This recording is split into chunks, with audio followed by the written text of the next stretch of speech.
যে কোনো প্রেগনেন্ট ওমেনের জন্য ভাইটালস মনিটরিং এবং রেকর্ড কিপিং অবশ্যই একটা ইম্পর্টেন্ট পার্ট হিসেবে কাজ করে। আসসালামু আলাইকুম, আমি doctor Sumaiya Akter, associate professor হিসাবে আছি পপুলার মেডিকেল কলেজ হসপিটালে।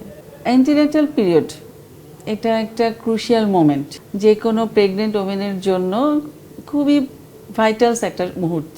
তো এই সময় ভাইটালস মনিটরিং এবং রেকর্ড কিপিং অবশ্যই একটা ইম্পর্টেন্ট পার্ট হিসেবে কাজ করে, এবং আমি বলবো যে এটা পিলার হিসেবে কাজ করে তার সেফ প্রেগনেন্সি জার্নির জন্য।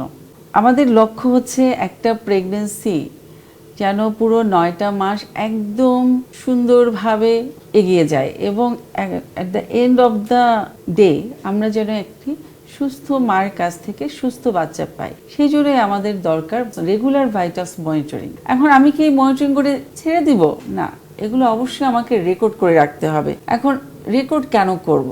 এই যে আমি যে একবার ব্লাড প্রেশার দেখেছিলাম, সবসময় তো আমার পক্ষে মনে রাখা সম্ভব না, বা এমন না যে সেই পেশেন্ট আমার কাছে আবার ফিরে আসলো, অন্য ডাক্তারের কাছে যেতে পারে। তখন আমার এই রেকর্ডটা যদি সেই ডাক্তার দেখে তাহলে সে কিন্তু বুঝতে পারবে, প্রথম দিকে না দেখলেও সে বুঝতে পারবে যে এই প্রেগনেন্ট মহিলা আগে কেমন ছিল, এখন কেমন আছে। আমি যদি নিয়মিত পেশেন্টকে দেখে থাকি, পেশেন্টের সমস্ত রেকর্ড থাকে, এখন যদি পেশেন্টের কোনো পরিবর্তন আসে, চেঞ্জ আসে, আমি কিন্তু রেকর্ড দেখে তাকে বলতে পারবো, বোঝাতে পারবো।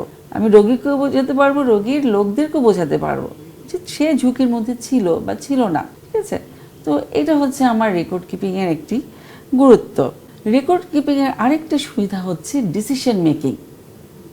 ডিসিশন নিতে খুব হেল্প করে।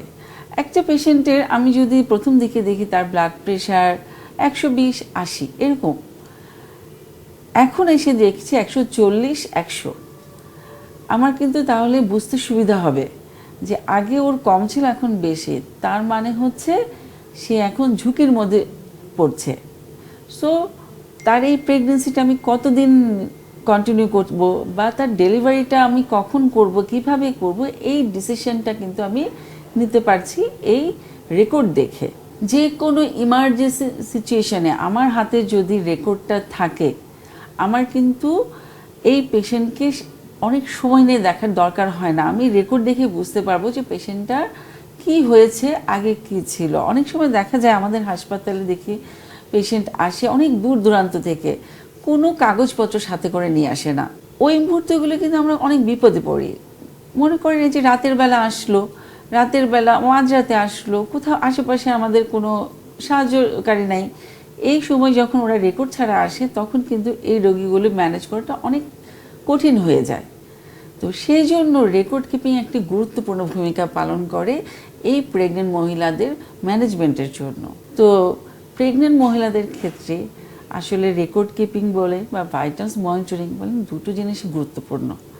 এবং এই জিনিসটা আমরা পেশেন্ট চাইলে আমাদের কাছে আসতে পারে, অথবা এখন অনেক ব্যবস্থা আছে, অনেকে আমরা ডোর টু ডোর সার্ভিসও দিয়ে থাকি, পেশেন্টের কাছে যে এই সার্ভিসটা দিয়ে থাকি।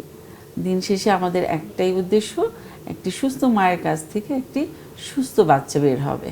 সর্বোপরি প্রেগনেন্ট মহিলাদের প্রতি আমার একটাই অনুরোধ, রেগুলার হেলথ মনিটরিংয়ে থাকুন, প্রিভেন্টিভ হেলথ কেয়ার নেন এবং সুস্থ থাকুন।